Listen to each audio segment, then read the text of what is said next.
Another source of problems with lots of dogs are ear infections. Willie's ears are pretty good. Some small breeds like William have accumulation of a lot of hair in the ear canal. That's something that you or a groomer can help to keep out of there so that we don't have problems with infection. His canal looks nice and clean. This is called the pinna of the ear, or the flap. That should look just a nice pink. It shouldn't be red or thick or painful. You shouldn't smell any foul odors coming from the ear or see any significant wax accumulation. You can also sometimes get grass seeds in the ear, or parasites like ticks will get down in there. So you want to make sure that you check these at least once a week and that everything looks good in there.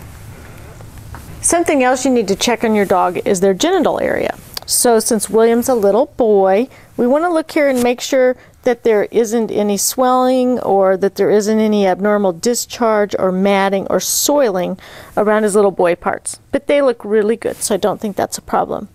The other thing in the rear end of the dog, and you may have heard of these, or maybe you haven't, are the anal glands. Especially small dogs and some larger dogs need to sometimes have these glands emptied, and usually that's maybe every 2 months or so to have that done. If they're not emptied on a regular basis, you can sometimes get a situation where they're too full and then they'll get an infection. But if you're noticing an odor in this area, the most likely thing is the anal glands, and those may need to be expressed. Some people will do that at home, but the majority of people don't want to deal with that, so they take them to the vet or the groomer. It's Muffy's turn. Okay, so she wants to show you that she's different than Willie and that she has a different genital area here.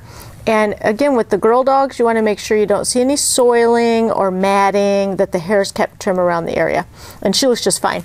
Another thing with girl dogs is that sometimes they can have problems with their mammary glands. They can get breast cancer just like women can.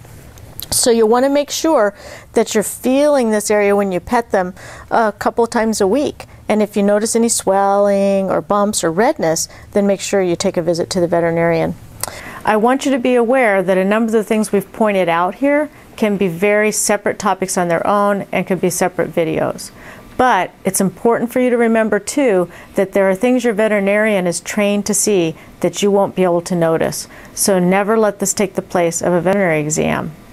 I hope this has been a valuable lesson in home health care.